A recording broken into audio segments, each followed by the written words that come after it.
하나님 말씀입니다. 누가복음 13장 18절 21절입니다. 그러므로 예수께서 이르시되 하나님의 나라가 무엇과 같을까? 내가 무엇으로 비교할까?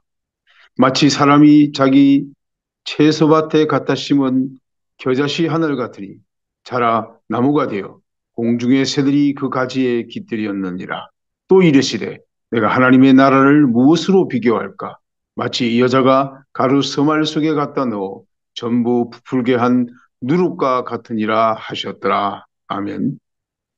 겨자와 누룩의 영향력, 우리 서동숙 선교사님 말씀을 전해 주시겠습니다. 네, 감사합니다. 잠시 기도하고 말씀을 보도록 하겠습니다. 하나님 아버지 감사합니다. 이 시간 주님 우리의 생각과 마음속에 임재하여 주옵소서. 주께서 말씀하시는 것을 듣고 오늘 이 시대에 우리가 해야 할 일들, 우리의 마음으로 결단해야 그것을 행해야 할 그 모든 것들을 위해서 오늘 말씀을 통하여 우리 자신이 다시 한번 세워지는 역사가 일어나도록 주님 축복하여 주옵소서. 저는 감춰주시고 주님께서 하시고자 하시는 말씀을 나눌 수 있도록 축복하여 주옵소서. 그리하실 주님을 찬양하며 예수와의 이름으로 기도드렸습니다. 아멘. 네, 샬롬 샬롬. 조이 예루살렘의 서동숙 목사입니다. 시공간을 넘어서 이렇게 함께 기도하고 함께 하나님의 마음과 뜻을 나눌 수 있는 그런 시간이 있다는 것이 참으로 놀랍습니다. 이 시대에 부름받은 여러분들을 만나게 되어 감사합니다. 동역자 여러분 만나서 반갑습니다. 저의 가족은 2012년 이스라엘로 부름을 받고 와서 예루살렘에 거주한 지 벌써 13년이 되었네요. 사역의 시작은 CTS 조이 예루살렘 라디오 방송으로 시작해서 지금은 매일매일 이스라엘의 생생한 현장 뉴스를 디아스포라 한인들에게 송출하며 이스라엘의 잘못된 그런 뉴스를 내보내는 나라들과 교회들에게 바른 뉴스를 카톡 플러스 친구와 카톡으로 7만여 군데 송출하고 있습니다. 그리고 알리아해서 정착 못하는 유대인들에게 정착할 수 있도록 도움을 주었고, 가난해서 도시락을 못 사가는 학생들에게 한 끼 도시락을 제공해 주는 섬김을 또한 하고 있고, 또한 알리아하는 유대인이 많으면서 이스라엘은 마약하는 사람, 또 알코올 중독자, 거리로 나선 노숙자들이 많아졌습니다. 네, 그렇게 거리로 나선 노숙자들에게 성경을 나눠주고 복음을 전하며 음식과 담요를 제공해주는 그런 사역도 해오고 있었으며, 또 정통 유대인 다음 세대 한 명을 전도해서 1년 반 동안 양육을 해서 예루살렘 빛교회를 개척했습니다. 그리고 지금은 이스라엘의 전쟁이 나면서 IDF 군인들을 섬기는 일에 집중하여 예루살렘 빛교회가 유튜브로 라이브 예배를 시작했습니다. 지난 2023년 10월 7일에 시작된 하마스의 대테러 전쟁으로 이스라엘뿐만 아니라 세계가 혼란 속에서 길을 찾고 있습니다. 이렇듯 원하지 않지만 오늘날 인간사에서 일어나는 고난의 과정을 허락하신 하나님의 뜻은 과연 무엇일까라는 질문을 주님께 던지면서 주님께서 주신 마음은 고난을 통해서 하나님의 뜻과 마음을 알아가게 하는 것이었습니다. 저는 말합니다. 지금은 회복의 시대라고 그래서 그렇게 말을 합니다. 어떻게 전쟁으로 고통받고 있는 이스라엘과 이란 그리고 미국과의 상황을 보면서 지금의 시대를 회복의 시대라고 그렇게 말할 수 있을까? 그리 질문하는 분들도 아마 계시겠지요. 그러나 저는 그렇게 깨달았습니다. 방금 봉독한 누가복음 13장의 말씀 속에서 하나님은 겨자씨를 통해서 한 사람의 힘이 작지 않다는 것을 가르쳐주고 계시는 비유를 하셨기 때문에 그렇습니다. 그 한 사람의 힘이 바로 나이고 바로 여러분들이라는 것이죠. 세상은 하나님께서 창조하시면서 아담 한 사람으로 시작되었고, 그리고 아브라함 한 사람으로 믿음의 사람을 본보여 주셨으며, 이스라엘 백성들이 가나안 땅으로 이주할 수 있었던 것은 지도자 여호수아 한 사람에 의해서 이루어졌고, 십계명을 받은 모세 한 사람으로 하나님의 백성들이 살아가야 할 길을 가르쳐 주셨습니다. 그리고 이 시대에도 한 사람의 힘이 나라를 회복시켰습니다. 2000년에 나라 없이 유리방황하던 시대를 종지부짓고 세계 역사상 유례가 없는 사라진 나라 이스라엘을 건국시키는 데에는 헤르젤 한 사람의 믿음으로 나라를 찾는 일이 시작되었습니다. 그뿐만 아니라 오늘날 하마스와 헤즈볼라 그리고 이란과의 그런 싸움에 이스라엘 나라의 총리 네타냐후 한 사람이 나라와 민족을 지키기 위해 이란과의 전쟁이 시작했습니다. 미국의 트럼프의 경우도 이란과의 전쟁을 통해 미국과 이스라엘 그리고 세계의 그런 평화를 위한 전쟁을 시작하였습니다. 이처럼 성경 역사 속에서도 지금의 시대에서도 한 사람의 힘은 작지 않습니다. 그 가운데 저와 여러분들이 계십니다. 본문에서 예수님은 하나님 나라를 겨자씨와 누룩으로 비유하셨는데 이미 여기 계신 분들은 다 알고 있는 말씀들이지만 하나님 나라의 특성에 대해 한 번 더 새겨보도록 하겠습니다.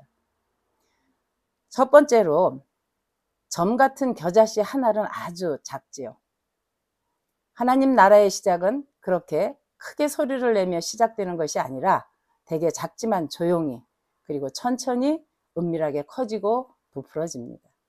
그래서 저와 여러분 한 사람이 중요하다고 주님은 겨자씨와 누룩의 비유로 오늘 이 시대에 필요한 자로 부르심을 주시고 교훈을 주시는 말씀인 것입니다. 성경을 보면 하나님의 쓰시는 기준에 어떤 사람을 쓰셨을까요? 하나님은 자기의 지식과 소견대로 행동하는 잘난 사람보다 하나님의 때를 기다리는 믿음의 사람을 쓰셨습니다. 아브라함은 25년을, 요셉은 13년을, 모세는 40년, 다윗은 13년을 기다렸습니다. 두 번째로 겨자씨는 외적으로 크게 자랍니다. 본문 19절 말씀을 보십시오. 마치 사람이 자기 채소밭에 갖다 심은 겨자씨 한 알 같으니 자라 나무가 되어 공중의 새들이 그 가지에 깃들였느니라. 이스라엘에는 지나가다 보면 들에 이 겨자나무가 참 많이 자랍니다. 콩알만한 씨를 볼 땐 얼마나 클까 생각되지만 나무로 자라면서 키가 2m에서 4m까지 자라지요. 성경에 기록된 대로 새들이 깃들어 쉼을 쉬는 것을 눈으로 볼 수 있는 은혜를 저는 누리고 있습니다. 겨자씨가 겨자나무가 되는 것은 외형적인 성장을 상징합니다. 그렇기 때문에 현재 외형이 작다고 할지라도 우리 마음의 그릇을 크게 만들어내는 은혜가 있어야 하는 것입니다. 이스라엘은 세계에서 가장 작은 나라입니다. 그럼에도 불구하고 세계에서 뜨거운 감자로 중심의 자리를 잡고 있지요. 이것이 바로 하나님의 뜻이고 계획이십니다. 그러니 사명자들은 외적인 성장에 너무 치우치지 않는 큰 것에 대한 욕심을 버리셔야 하는 것입니다. 세 번째로 겨자씨와 누룩의 비유가 주는 교훈은 내적으로 크게 또한 부풀어진다는 것이에요. 나무 중에는 겨자씨 나무보다 큰 대형 거목들도 많은데 왜 예수님은 천국을 40m 정도 자라는 거대한 백향목 씨로 비유하지 않고 4m 정도밖에 자라지 않는 작은 겨자씨 나무 씨로 비유했을까요? 하나님이 설정하신 겨자씨 나무 원초적 크기가 4m인데 인간의 생각으로 10m 이상의 나무로 만들려고 인공 비료를 너무 많이 주게 되면 잠시 효과가 있는 것 같아 보여도 결국엔 무너진다는 것을 암시하신 것입니다. 우리 모두는 성장과 부흥을 원하지요. 하지만 겨자씨와 누룩의 교훈은 지나친 것은 모자란 것보다 못한 더 큰 해악이 될 수 있다는 것을 오늘 말씀을 통해서 우리에게 가르치고 계시는 것입니다. 그래서 예수님은 겨자씨의 비유에 이어 바로 누룩의 비유를 하셨어요. 21절 말씀이죠. 마치 여자가 가루 서말 속에 갖다 넣어 전부 부풀게 한 누룩과 같으니라 하셨더라. 일반적으로 우리가 알고 있는 것은 누룩은 소리 없이 밀을 부풀게 하여 빵을 만드는 효소입니다. 대부분 누룩을 말할 때 은밀한 파급 효과로 악의 상징으로도 사용되기도 하였지요. 그러나 예수님께서는 말씀하신 누룩의 비유에서 영향력이 커지는 상황을 표현한 것입니다. 즉 겨자씨의 비유는 외적인 성장을 표현한 것이고 누룩의 비유는 내적인 확장을 표현한 것입니다. 그러니 우리 모두 마지막 때라고 하는 이 시대에 누룩처럼 소리 없이 내외적인 영향력을 확장시켜 복음을 전파해 나가야 하는 것입니다. 네 번째로 겨자씨와 누룩의 비유에서 주는 교훈은 생명을 품어야 한다는 것입니다. 그 이유는 오래전에 뿌린 겨자씨 한 알이 자라 겨자나무가 되어 많은 새들의 품이 되어주듯이 온 세상 열방의 교회들이 내 백성을 위로하라. 예루살렘의 평안을 위해 기도하라는 그 명령을 가지고 해마다 이스라엘을 향해 올라오고 있습니다. 그 이유는 무엇일까요? 선택받은 나라와 백성의 생명으로부터 복음이 흘러갔던 것처럼 이제는 그 생명의 역사가 이방인들의 충만한 수로 인해 이스라엘 가운데 생명과 사랑 그리고 참된 평화의 씨를 힘써 뿌리기 위해 오는 것이기 때문에 그렇습니다. 지금은 예수야를 받아들이지 않고 이방인들을 배척하고 있지만 그러나 하나님의 명령에 의해 이 땅을 밟는 이방인들을 통해서 이스라엘 안에 언젠가는 그 복음의 씨가 자라서 열매를 맺는 놀라운 기적으로 온 세계 열방의 복음 통일을 이루게 될 것입니다. 그 작은 한 사람의 힘이 바로 저와 여러분들입니다. 다섯 번째로 마지막으로 겨자씨와 누룩의 가르침은 눈물로 씨를 뿌리는 것입니다. 지금 이스라엘이 처한 상황을 보면서 이란 이슬람 공화국이 이스라엘을 이 땅에서 없애고 세계를 이슬람화하겠다는 야욕이 그들의 입버릇처럼 말했던 상황으로 치닫고 있습니다. 하지만 이스라엘은 나라와 국민을 지키기 위해 다층 방어 체계를 갖추고 있습니다.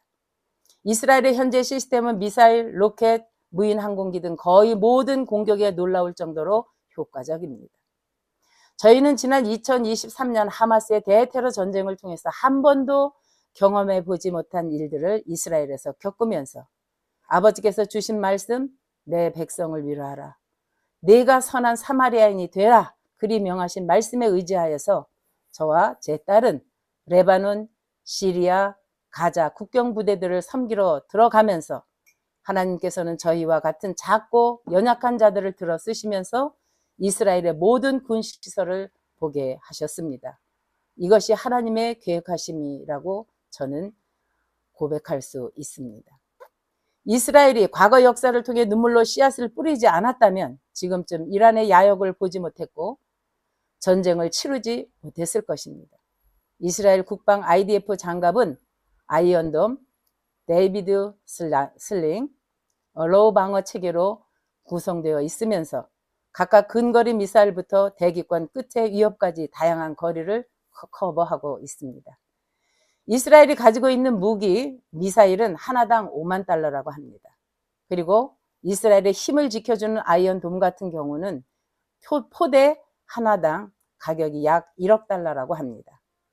그러나 이스라엘은 지나온 세계 역사 가운데 조상들을 모두 잃어버렸기 때문에 국민을 위한 정치를 끊이지 않고 하고 있습니다. 그래서 국방비가 엄청나게 나가지만 사람의 목숨이 세상의 모든 돈보다 더 중요하다는 것을 말하며 지금도 이 전쟁에 대응하고 있습니다. 이번 이란과의 전쟁에서도 국민들 향한 이란의 도전에는 이스라엘이 절대 참지 않고 보복을 하였습니다. 이란의 지도자 하메네이는 가족과 함께 지하에서 운동 생활을 하면서 젊은이들의 죽음을 미화해 전쟁을 치르도록 하지만 그러나 이스라엘의 네타냐후 총리는 모든 군부대를 돌아보며 점검하고 위로하는 훌륭한 지도자입니다. 이것이 국민을 위한 올바른 지도자와 그렇지 않은 지도자의 모습을 우리에게 보여주고 있는 것입니다. 한 나라의 지도자의 자질은 개인의 명예와 꿈을 이루는 자가 아니라 나라와 국민을 위한 지도자가 세워져야 한다는 것이죠. 왜냐하면 바른 성장에 대한 희망을 주지 못하는 지도자는 지도자의 자격이 없다는 것을 말하는 것입니다. 오늘날 세계는 올바른 지도자의 부재 속에 있습니다. 그래서 수많은 나라들이 고난의 골짜기를 지금 걷고 있는 것입니다. 그러나 사랑하는 동역자 여러분, 염려하지 마십시오. 하나님의 한 사람의 작은 힘으로 일을 시작하시고 열매를 맺게 하시는 전지전능하시고 만왕의 왕 되시는 분이십니다. 그 중심에는 바로 저와 여러분들이 계십니다. 우리들의 힘은 작지 않습니다. 작지만 하나님께서 우리를 쓰실 땐 크게 사용하신다는 것이죠. 이제 저는 이렇게 간단하게 말씀을 나누고 조성훈 전도사가 지금 이스라엘 모든 뉴스를 번역해서 7만 곳에 송출하고 있는데 가장 이스라엘 그 현 상황에 대해서 잘 설명할 수 있을 것 같아서 우리 조성훈 전도사가 이스라엘 현 상황에 대한 브리핑을 하고 또 성경의 인물을 통해서 이스라엘의 현재로 현재를 그 AI로 만든 영상을 하나 보도록 하겠습니다. 저는 이제 말씀을 마치고 기도하겠습니다. 하나님 아버지 감사합니다. 이스라엘의 지금 전쟁을 통해서 우리는 밤낮에 사이렌 소리와 미사일이 날아오고 아이언돔으로 맞히면서 펑펑 소리 나는 것을 귀로 듣고 눈으로 보면서 그럴 때마다 반공으로 뛰어 들어가는 그런 현재에 있지만, 그럼에도 불구하고 주님께서는 우리를 통하여서, 나를 통하여서 한 사람의 힘은 작지 않다는 것을 오늘 이 시대에 이 땅 이스라엘에 살면서 이스라엘을 바로 알리는 일을 할 수 있도록 만들어 주셨다는 것, 그거 하나만으로도 너무나 감사한데, 오늘 이곳에 모여서 예배하는 모든 자들이 이 겨자씨와 또 누룩의 영향력을 모든 세상에 자기의 자리에서, 선교지에서 그 영향력을 발휘할 수 있는 한 사람이 되어질 수 있도록, 그리고 그 한 사람이 힘이 없는 것 같지만 하나님께서 함께 하실 때 그 힘은 작지 않다는 것을 깨닫고 그 일을 감당해 나갈 수 있도록 주님께서 함께하여 주옵소서. 그리하실 주님을 찬양하며 예수와의 이름으로 기도드렸사옵나이다. 아멘. 이제 조성훈 전사 먼저 영상 먼저 볼 거예요. 네, 영상을 먼저 보도록 하겠습니다. 1분 50초 정도 됩니다.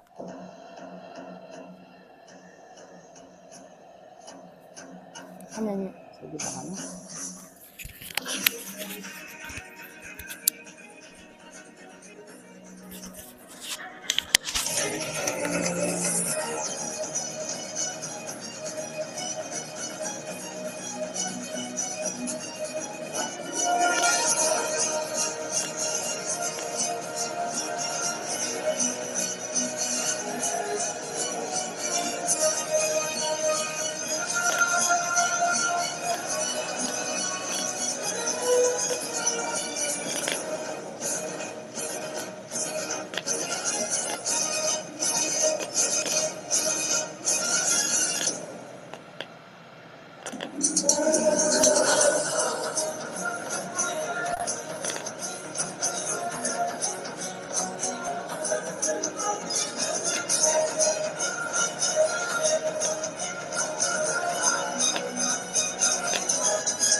성경 속의 인물을 가지고 오늘 이 시대에 이스라엘이 어떻게 싸우고 있는가를 성경을 인용해서 메시아닉 주들이 이 AI를 통해서 이 영상을 만들었어요. 지난주에 예배를 통해서 보면서 너무나 감동적이었습니다. 그래서 여러분들한테 꼭 보여드리고 싶어서 이 영상을 가져왔습니다. 어떻게 보시니까 어떻습니까? 훌륭합니다. 아주 잘 만드셨네요. 할렐루야. 잘 대비하셨고. 좀 이야기를 드릴 건데요. 네, 그리고 나서 이제 저희가 이제 조이 예루살렘에서 이것을 토대로 생각하는 것들에 대해서 조금 더 정리한 것들을 나누게 됩니다. 그래서 지난 2025년 6월 13일 새벽 이스라엘은 이란을 향한 라이징 라이언 작전, 오퍼레이션 라이징 라이언을 시작했습니다. 이 전쟁은 60년간 지속된 이스라엘과 이란의 그림자 전쟁이 전면으로 드러난 순간인데요. 지금 이 순간에도 이스라엘과 이란 사이에서는 벌써 10일째, 한국으로 치면 11일째 되겠네요. 치열한 전쟁이 벌어지고 있습니다. 이는 단순한 지역 분쟁이 아니며 핵무기, 호르무즈 해협, 글로벌 에너지 안보가 모두 걸린 상황이며 또한 영적으로는 하나님을 대적하는 이슬람과의 전쟁입니다. 이스라엘이 지난 13일 새벽 이란을 공격하기 전 트럼프 행정부는 이란에게 핵무기 개발 중단을 위한 핵협상을 진행하고자 하는 시간을 주었습니다. 그 기간은 모두 아시다시피 60일이었습니다. 60일의 선택을 위한 기간에도 불구하고 이란은 결국 핵 개발 중단을 위한 협상을 거부하였고 또한 핵무기를 계속해서 개발하고 이를 위한 준비를 해왔습니다. 이란 핵협상은 지난 2015년 7월 이란과 미국, 중국, 프랑스, 독일, 러시아, 영국 및 EU가 함께 합의한 협정이었습니다. 당시 핵협정의 핵심 조건 중에는 우라늄 농축도를 3.67%로 제한하는 것과 우라늄 비축량 역시 97% 감축하도록 하는 것으로 약 10,000kg의 분량을 300kg 분량으로 줄이는 것이 있었습니다. 그러다 2018년 미국의 트럼프 행정부가 이 협정에서 탈퇴하면서 이란에 대한 제재를 강도 높이 시행하였고 이에 대응해서 이란은 2019년부터 협정의 의무를 위반하기 시작했습니다. 그리고 2020년 1월 우라늄 농축 제한 이행을 완전히 부인하겠다고 선언했습니다. 이에 바이든 행정부가 2021년 핵협정을 위해 재차 시도했으나 이란은 지속적으로 이 협상을 결렬시키면서 핵 활동을 확대해 왔습니다. 이스라엘이 공격하기 이전 이란의 핵에 대한 상황은 우라늄 농축 능력을 급속도로 발전시켜 2025년 5월 기준 60%의 농축도와 408.6kg을 보유하고 있는 것으로 밝혀졌으며 이는 2월 대비 50% 증가한 수치입니다. 핵무기 제조에 필요한 90% 농축에 거의 근접한 84% 농축 우라늄 입자 역시 발견되었습니다. 이 수치는 핵무기를 최소 9개, 최대 15개까지 제조 가능한 약이며 이 모든 농축 시설은 이스라엘이 공격했던 나탄즈와 포르도우, 이스파한 3개 주요 시설에서 가능한 상황이었습니다. 가장 우려스러웠던 점은 브레이크아웃 타임의 급격한 단축인데요. 쉽게 말해서 이란이 약 일주일 이내에 5개의 핵무기용 우라늄을 농축할 수 있도록 그 제조 시간을 단축할 수 있다는 것이고 포르도우 시설에서만 3주 내에 9개의 핵무기에 충분한 우라늄을 생산할 수 있는 능력을 보유하고 있었다는 것입니다. 이 같은 이란의 핵 상황을 토대로 미국은 60일이라는 시간을 들여 핵협상 테이블에 이란이 참여해야 한다고 시간에 제한을 두고 이야기를 했던 것이고 그 기다림이 거부되자 이스라엘이 바로 61일째 되는 날 새벽에 공격을 시행한 것입니다. 베냐민 네타냐후가 이야기한 것 같이 더 이상 기다리는 것은 무의미했고 이스라엘은 반드시 이 핵 문제를 해결해야 했습니다.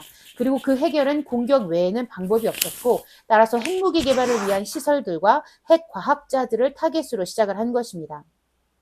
이번 전쟁으로 인한 양측의 피해 상황은 여러분 모두 뉴스들을 통해서 많이 접하셨을 테니까 피해 규모에 대한 것은 생략하겠습니다. 다만 이번 전쟁으로 벌어진 피해 규모 속에 이번 전쟁 속에서 아직 외부로 방사능이 유출된 적은 없다는 것이 IAEA의 입장인데요. 나탄즈 시설 내부에서는 방사능 및 화학적 오염이 발생하긴 했지만 아직 외부로 이것이 유출되지는 않았다고 합니다.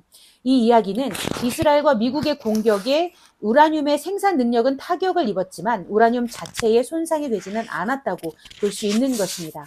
이스라엘과 미국이 타격 이후 방사능 유출에 대한 것을 생각해 공격을 한 것인지 아니면 미국의 압박에 따라 이란이 미리 그것들을 옮겨놓은 것인지에 대한 여부는 아직 정확하게 알 수는 없습니다. 그러나 최근 언론들 가운데 이러한 것들을 추측하는 보도가 일부 있는데요. 먼저는 이란 국영 매체가 사전에 대피되었다고 주장하고 있는 상황이고 위성 이민지를 통해 포르도우 시설에서 의심스러운 활동이 포착되었는데 이를 원심 분리기나 보호 재료를 옮기는 움직임으로 보인다는 것이며 또한 과학국제안보연구소 소장이나 미들버리 연구소 소장 역시 우라늄은 전혀 손상되지 않고 운반되었다고 보인다고 발언하기도 했습니다. 그러나 IAEA는 이것은 아직 확인되지는 않았다고 공식적인 입장을 내놓았습니다.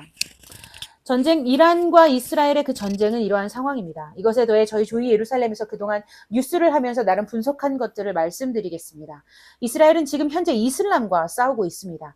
2023년 10월 하마스 공격을 시작으로 작년 2024년 헤즈볼라와 후티 그리고 2025년 이란과 싸움이 이어지고 있습니다. 물론 이 모든 싸움의 배후에는 이란이 있고 이란의 움직임과 원조로 인해 이것이 된 것이며 이란의 생각은 중동 땅에서 이스라엘을 멸절시키고 중동에 대한 패권을 장악하기 위한 것이며 또한 이란은 이슬람을 전 세계를 장악하기 위한 것이기도 합니다. 이란이 처음 이 계획을 시작하게 된 계기는 아마도 사우디아라비아와 이스라엘의 아브라함 협정 의사 때문이었을 것입니다. 물론 명분이지만요. 트럼프 대통령이 처음 재임했을 당시 트럼프는 이스라엘에 대한 역사적인 사건을 이루어냈습니다. 이스라엘의 수도를 예루살렘으로 선언한 것이 그 첫 번째고, 예루살렘으로 미국의 대사관을 옮기는 것이 그 두 번째이며, 골란고원의 일부를 이스라엘의 영토라고 인정한 것이 그 세 번째입니다. 그리고 가장 큰 것이라고 하면 아브라함 협정이 있습니다. 2020년 8월에 트럼프 행정부 주도로 시작된 아브라함 협정은 중동 지역 안보 구도 변화와 이란 위협에 대한 공동 대응의 필요성을 목적으로 시작되었습니다. 첫 번째 협정을 맺은 나라는 아랍에미리트였고, 이후 바레인과 수단, 모로코가 이 협정에 참여했습니다. 그리고 10월 7일 하마스 침공 이전에 사우디아라비아와 아브라함 협정을 놓고 논의하고 있는 상황이었습니다.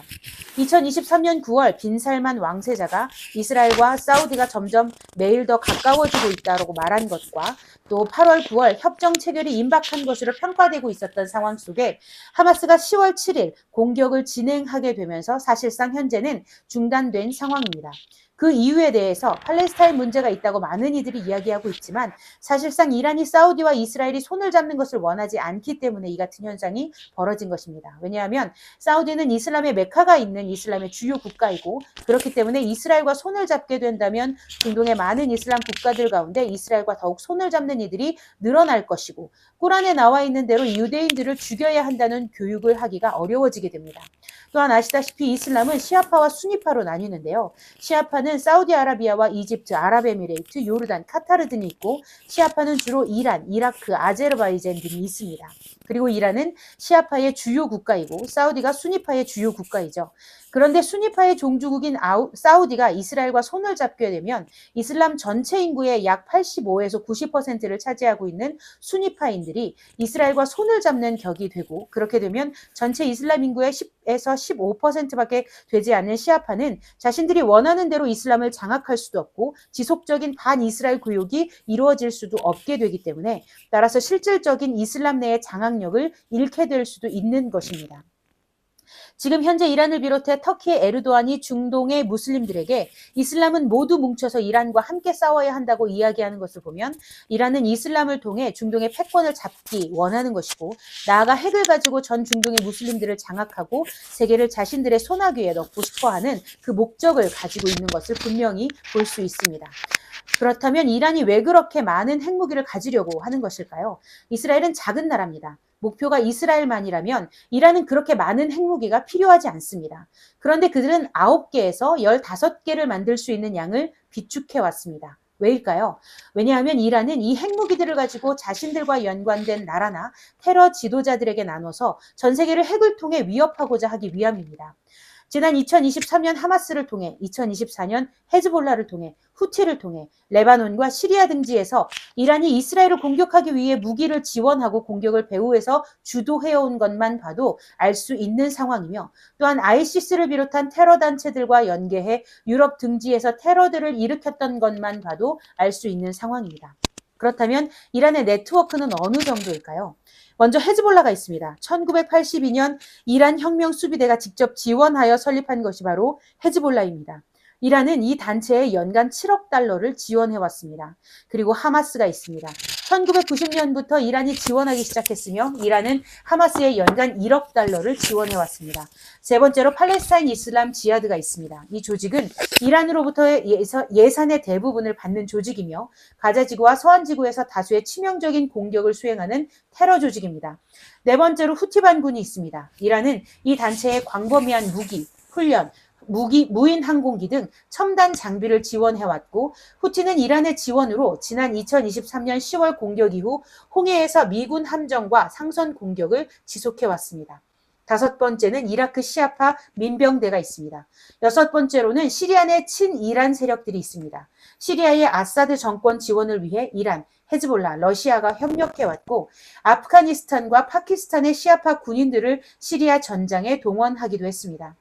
이란을 지지하는 국가들로는 러시아, 중국, 북한, 베네수엘라, 시리아가 있습니다. 그렇다면 이 같은 상황에 우리는 어떠한 전망을 내놓을 수 있을까요? 먼저 낙관적으로 이야기해보자면 이스라엘의 지난 전쟁들을 보면 이스라엘은 분명히 전쟁에서 승리할 수 있을 것입니다. 하마스의 전쟁으로 가자는 하마스의 영향력이 거의 와해되게 되었고 헤즈볼라와의 전쟁으로 헤즈볼라가 약해지는 것은 물론 레바논의 정권과 시리아의 정권이 교체되는 상황이 일어났습니다. 이번 이란과의 전쟁 역시 이란의 정권을 교체하고자 하는 베냐민 네타냐후의 목표가 있습니다. 미국과 이스라엘의 주도하에 이란의 정권이 교체된다면 중동의 흐름은 완전히 달라질 수 있다고 생각합니다.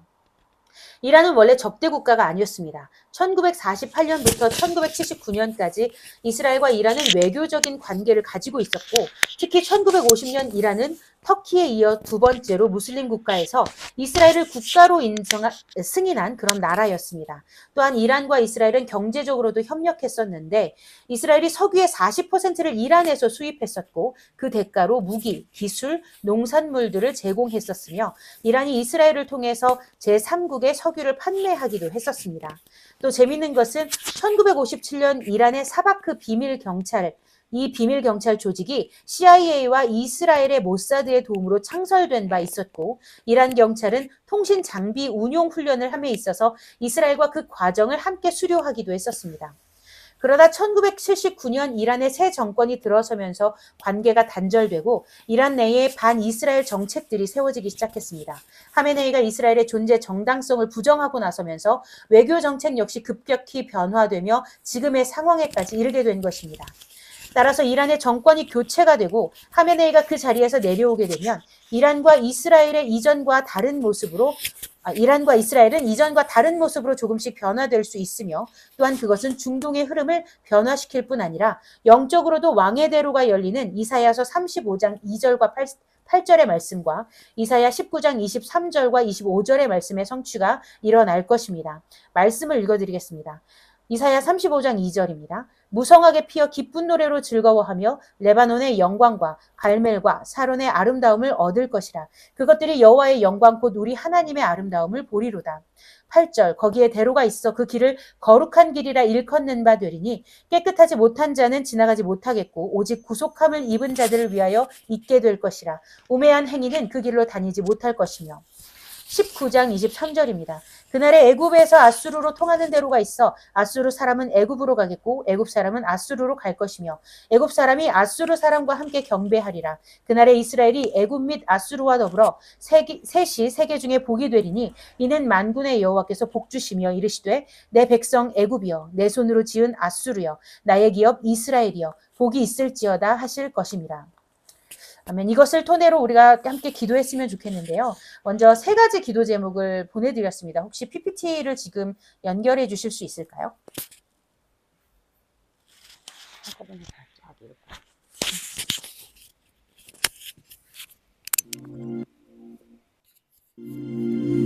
네, 세 가지 기도 제목입니다. 이 세 가지를 함께 다 같이 읽고 기도했으면 좋겠습니다. 이스라엘과 이란, 양국의 무고한 시민들이 전쟁의 피해로부터 보호받도록 특별히 병원, 학교, 주거 지역에 대한 공격들이 멈춰지도록 함께 기도했으면 좋겠습니다. 두 번째로는 이란의 핵무기 개발이 완전히 중단되고 핵시설이 무너지도록 미국이 이스라엘과 이란의 전쟁 속에서 현명한 중재자가 될 수 있도록 기도해 주시고요. 마지막 세 번째는 하나님을 대적하는 이슬람의 어두움에서 중동이 벗어날 수 있도록 중동 전체로 번져가는 전쟁 속에 예수 그리스도의 십자가의 복음이 밝히 비춰줄 수 있도록 함께 기도했으면 좋겠습니다. 함께 기도하시겠습니다. 하나님 아버지 하늘을 감사드립니다. 이 나라의 백성들 이스라엘과 이란 전쟁하는 가운데 있습니다. 그래서 이 전쟁을 수행하여 주시고 이 전쟁을 종식시켜 주시기를 원하옵니다.